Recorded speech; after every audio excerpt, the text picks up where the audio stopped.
Just starting out in life, I don't know where I'm going, what I'm doing. But also one problem, a major problem that I think I have is forming discipline, staying disciplined in life. Do you hear everything you just said? Yes. How old are you? 26. And you don't know? Where I'm going, what I'm doing, and I'm not disciplined. So how the am I supposed to help you? You've got to sit down like I had to do around your age and think about what the do you want to be? What do you want to do? How does that look like? Because how the you have discipline when you don't know where to put that? Right. Does that make sense? Yes. You ain't gonna have no fucking discipline. You're like, I don't know what I want to do, so you should wake up and just arbitrary just wake the fuck up and just start getting after it? No. You gotta have in order. Plans, goals, destinies, journeys. Yes. Shut your phone off, shut the fucking TVs off, shut the world off, and tune into you. I think this is the way. Slowly, steadily, wholeheartedly. Why so pure-heartedly? Because the heart, we know it's like, it goes very deep. Yes, because it's related to how you feel.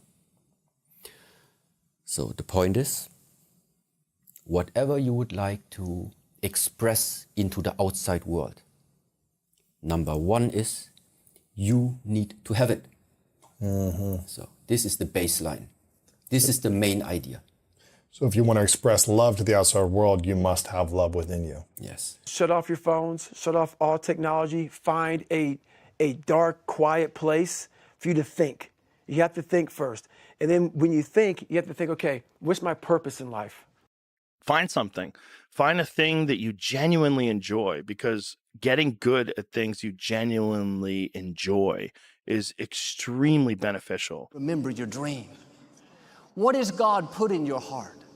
What did you used to be excited about? Do you see there is the loving heart inside? There is the strength or the willpower inside this body.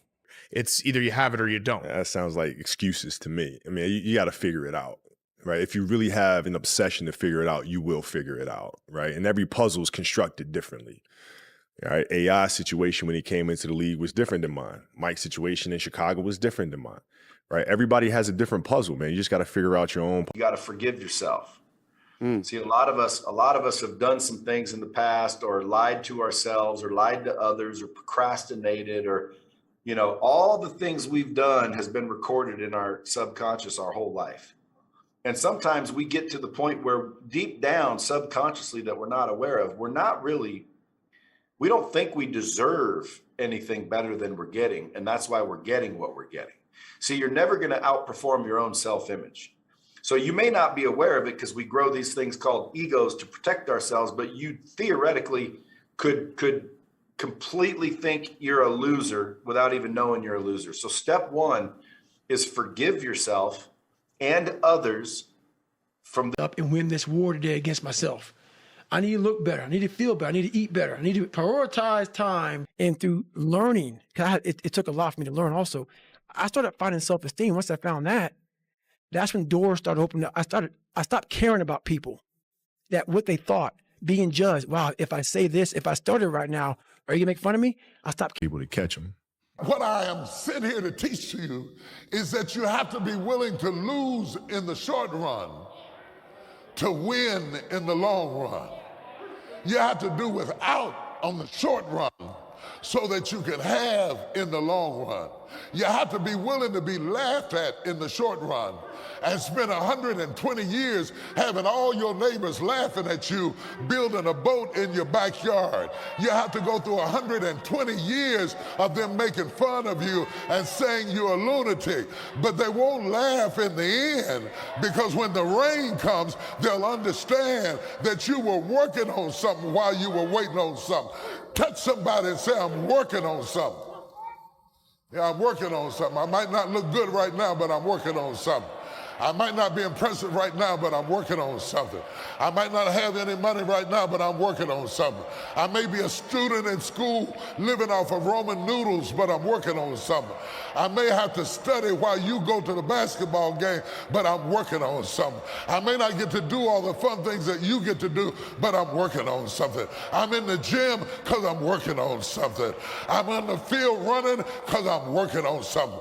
I'm reading books at 2 o'clock in the morning because I'm working on something.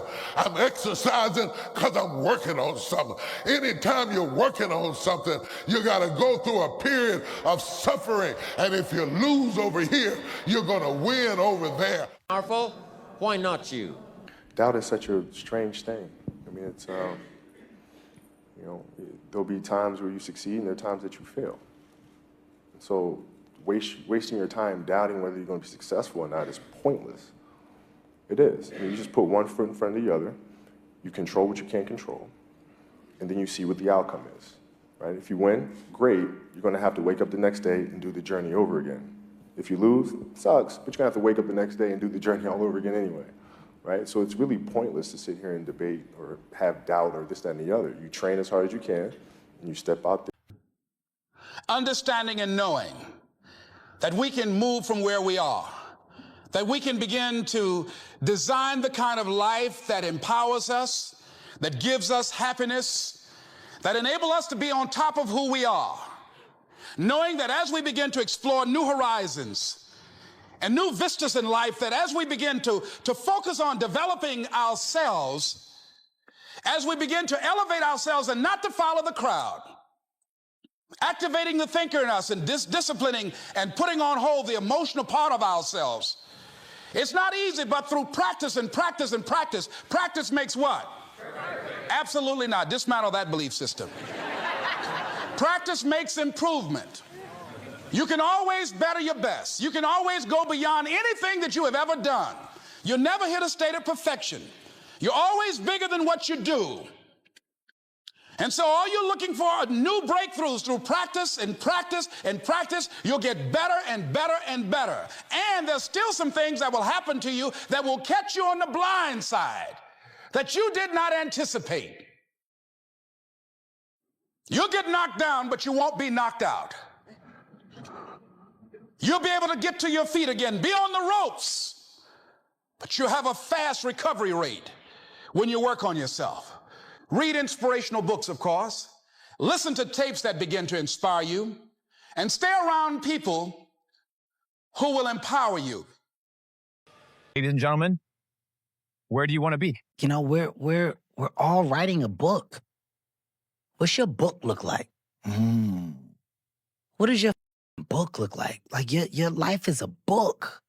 You got a bunch of chapters in your book, but when they close that book, how good was the book? It's always been inside of you trying to come out, but you've never wanted to unwrap it because there's too much pain and commitment. You were scared you were going to fail. You were scared if you started, you never finish it. You didn't want to tell anyone about it. You knew it was there, but you never wanted to embark on it until something hits. You get fired or somebody else gets success, remind you of what you could have been. And then the spark is born. But now it's getting hard and you're wondering if you've got the nuts to ride it all the way through. What you're wondering right there, that weak mentality, is the old you coming back. Don't listen to that. You've got to sideline those thoughts. Kick the neighbor out. Don't let him in your house. Get rid of all these weaknesses. Accept the journey at hand, knowing it's going to be tremendous. But with tremendous effort comes tremendous reward. It's a worthy cause you're on right now. You're not telling me what it is. I think that's a mistake too. You should tell everybody what it is. Let everybody know what's weak about you. Because that's not who you are anymore. Just by saying it. It's right there. You're publicly saying, I'm better than this. I want to move on. I'm not scared of this. This thing is no longer going to be a handicap for me. I'm no longer going to be the servant of it. I'm not going to be the victim anymore. I'm going to identify the problem solve, fix it. Whatever it takes, and override it. So let me ask a question. What kind of seed is in you. See, I believe part of our responsibility in life is to find out who we are. And I believe you were intentionally created for a myriad of purposes. There are many things we can do with our lives. And I think it's our job to find out what those things are and to do them as well as we on a podcast one time, and this dude goes, "You were blessed with a strong mind." Like, the hell are you talking about? It's blessed with a strong mind. That's something that you have to develop. You develop that. And he said to me, my grandfather walked 10 miles to work every day. My father walked 5. I'm driving a Cadillac. My son is in a Mercedes. Said my grandson will be in a Ferrari. But he said my great-grandson will be walking again. So I asked him, I said, well, why is that? And he said to me, that hard times create hard men. Hard men create soft times. Soft times create soft men. Soft men create hard times. Take a path that's dangerous, and most people want to take the safe path. And the safe path leaves you stuck in quiet desperation. Almost every time. It's hell. And then you have to have a plan, and you have to spend all your waking hours outside of whatever job you do planning your escape. And you have to come to the realization very clearly that you f***ed up and you got yourself stuck. So whatever you're doing, you have to do it like your life depends on it. Whatever time that you have to attack like you're trying to save the world. You're trying to save your life. You don't want to drown. That 1.5 hours a day that you have to write, God damn, you better be caffeinated and motivated. You got to go. You got to. We have the ability to go in such a space if you're willing to suffer. And I mean suffer. Your brain and your body, once connected together, can do anything. And this 30 miles was the life-changing moment. I was out of it. I was in the worst pain in my entire life. I was, to me, on the brink of death. And I was able to chunk this 30 damn miles into small pieces. I was so driven, and I'm not going to say motivated because motivation's crap. Motivation comes and goes. When you're driven, whatever's in front of you will get destroyed. So I'm going through Hell Week like done.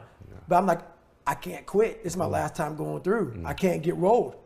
So I get through Hell Week, and this is where the gets fucking evil, man. This is where I start to click into something. When your mind, this is this whole 40% rule I talk about all the time that I made up a long time ago. I started making it up through pain. Tell them what that is, would you go? So basically the 40% rule is I am a strong believer that we quit. Because why? How the fuck does a 297-pound cockroach guy who quit on everything is now considered one of the baddest men on the planet? How is that possible? It means I had to change one thing, my mindset. So there's no way in hell that was in, but that guy was in me. When that guy came down here and said, hey, guess what, man? You're a fat ass, but I'm gonna now make you a badass. I'm gonna miracle this shit to be a badass. No, it was in me. I had to believe and make that belief work. And through hard work, I did that. So the 40% rule is like we have like a car. Some cars have a governor on it. And when you get to like 92 miles an hour, that car will start doing this because it can't go any faster. Those cars that don't have governors on, like a fast ass, whatever, Porsche, whatever, that bury it, gone. We have that ability in us, but we have put this governor on our minds. And you have to, the factory that put the governor on that car, the factory is now you that put that on your mind. You got to take that off. Until you take it off, you're going to constantly get to 92 miles an hour and do this. Because you ain't going faster. In fact, you might even go slower. So basically, I started realizing this through my life, through going through all these. People don't have to like you. People don't have to love you. They don't even have to respect you. But when you look in the mirror, you better love what you see. If you ask a parent, why do you love your child? A parent doesn't say, Well, because they got an A in maths yesterday, and because, you know, have you seen how hard they work at school? And Right. you know, they look so cute in that dress this morning. And they just, you ask why do you love your child? A parent will go, they're my child, they're mine. Well, what if you took that model and you used that as your model for self-love? So you got a human. Your job, your only job in your life, is to take care of that human. Do you see there is the loving heart inside? There is the strength or the willpower. Talent without work is nothing. The secret is dedication and hard work, you know, to be able to work 100% all the time. This is, if exists words, this is my secret. Every year is a challenge for me to be better than last year. Pain, you're going to have all the time, uncertainty and constant work, constant work. I'm there every morning. I do it the same stuff. I'm probably the first ones to arrive and the last ones to go out. I think the details speak for themselves. This is why I have the successful that I have. You know, life can be kind of difficult, right? You don't really know sometimes where you're headed.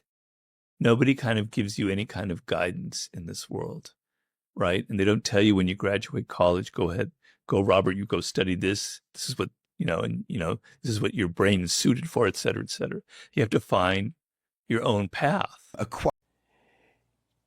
Mal, you may not look like me, how my daily life looks. It don't look fun. It don't look fun. Bro, what are you doing with your life, bro? What do you, like, I thought you said you want to be a great. I thought you said you want to be the best. But you don't act like you don't move like it. You wake up late. You sleep late. You don't study. You don't work out. You don't want this. You still clubbing, you still partying, you still popping bottles with models. You doing the most already, and you ain't even on. You trying to convince everybody around you that you on, but you not on. As soon as you get any kind of money, you buying a bunch of shit that you really can't afford. What you got the latest iPhone for? Scrolling like mindlessly, like robots, Zombies. watching things happen, and they're not doing anything. And you've lost hours of your time. You've absorbed nothing. You've got no information. There's no net benefit to what you've done, and it's everywhere. I'm like, hey, that's the devil. Put that thing down. Yeah. Like, what are you getting out of that? You're not getting anything out of that. Hey, look, let me guess. New year, new you, right? New year, new you. You've been saying that every year, but it's always new year, same you. You know, I just don't understand why you go every year remaining the same when the person that you are today has just been destroying your life. You're mentally killing yourself every year, and you don't even realize it. I mean, it's time for you to look yourself in the mirror and make some change before it's too late. But if you cool being like that, it is what it is. It's your life. How do you define a bad friend? Like, how do you know? How do you spot one? I don't think you spot them. I think you feel it. You know, and I think it's a lot easier for us to spot than we think it is. One of the easiest ones is, can you be yourself? You know, and sometimes they're not a bad friend. They're a bad friend for you because you are not revealing yourself to them. And so they are being friends with the idea of you, but they're not being friends with you. And what I learned very early on was like the value of good friendships. Here's how you know if someone's your friend.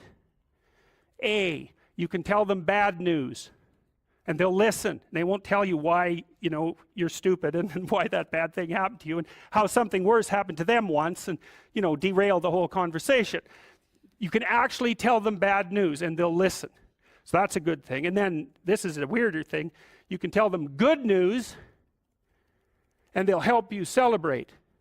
And that's a really good way of deciding who you should have around you, because if you have someone around you, you know, something good happens to you and you're kind of afraid to even admit it because, you know, God, something good happened to you. It's like, you let that be known and it'll certainly be taken away. So, you know, you come out and you sort of tell someone half-heartedly that something good happened to you and they give you a whack and then talk about, you know, the great thing that happened to them 3 years ago, or worse, the great thing that happened to someone that they knew. Man, I can tell you the recipe for failure. I can tell you how it's hard to get off the couch and take that one step towards greatness. I can tell you how hard that is. I can also tell you how hard it is, 10 times harder, looking back on your life as time expires, knowing you could have been great when you did get off the couch, but there's too much time, you can't do anything about it. I can tell you how the worst failure in life isn't the person that fell down, it's the person that never got up to try. There's a million examples on how failure is made. The uncomfortable feeling that people associate with losing, when they've personally experienced it, they look at losing as they've been oppressed or they've been hurt. But what they don't understand is that is the motivation for growth. When you give it your all and you're willing to give up that, put all your will, all your effort, and look past the temporary pain of it to what that pain will dry and solidify into later, as this being the down payment for the future investment to come, willing to sacrifice this now for the belief of what tomorrow can be. You know, you must hope and believe in yourself if you ever want to see what that hope can turn into, what that belief can turn into. By doing this every day, repetitively, those are the measures that lead to the big moments of success that everyone sees in life. No one sees the struggle in here. No one sees the hardship, the early mornings you get up. No one sees any of that. They just see if your hand's raised or not. And if it is, oh, what a great guy. Oh, I wish I could be that guy. I wish I could be that guy. But they're not clapping, wishing they could be you at 5 in the morning when you get out of bed, when it's pissing rain outside, to come and train for that hand to be raised. They don't want to be that guy. They just want the glory. And that's the differential of a champion. That's very important. One definition of a winner is someone who never let losing stop them. Yes. You know, and the idea that a single loss in a competition is somehow a defeat is completely insane. First of all, well, let's say you're a hockey player and you're a good player and you lose the tournament. It's like, well, so what? You played the game. You're increasing your skills. It's like there's always next time. And one of the things that I've also been telling people, informing people about, is the idea that life isn't a game. It's a series of games. And the right ethic is to be the winner of the series of games. And part of that means you have to learn how to be a good loser, because you're not going to win every single game. Well, you also have to embrace those losses as learning experiences. And the people that have never lost are afraid of losing. They're afraid of learning. You're afraid of that feeling. That terrible feeling that you get from losing is so beneficial. It's aided me in so many ways. Like, it's one of the reasons, and also one of the reasons why I talk so openly about bombing on stage. And I do it with other comedians. I always want to tell people, yeah, I'm an established comedian. I've been a comedian for a long time. Let me tell you about, like, when I was 2 years in or 5 years in or 4 years ago. Like, let me tell you about some horrible moments on stage where it went wrong. Just so you understand, like, those things took me to another place. Because I realized I don't want to ever feel that feeling again. And so I ramped everything up. And then I went back to work and I went over my notebooks and I went over my recordings and I figured out what I was doing wrong and I tried to improve upon it. But if it wasn't for that horrible, sick feeling, that's the same feeling you get when you get tapped out in jiu-jitsu class. Same feeling you get when you lose a martial arts tournament or anything else. Losing is important. Only weak in life go after things and attempt things they already know they can achieve. You've got to do something you're not quite sure of. Try something new if you want to switch it up. That's where growth comes, man. That's where your body's forced to adapt, forced to suffer the discipline today, so you never suffer the form of regret tomorrow. That's what the that's about. It's not the load, guys, that you're carrying that breaks you. It's the way in which you carry it. Meaning, we all fail in life. We all hit failure. It's the way in which you handle failure, if you find out it destroys you or not. Because last I looked, failure is temporary.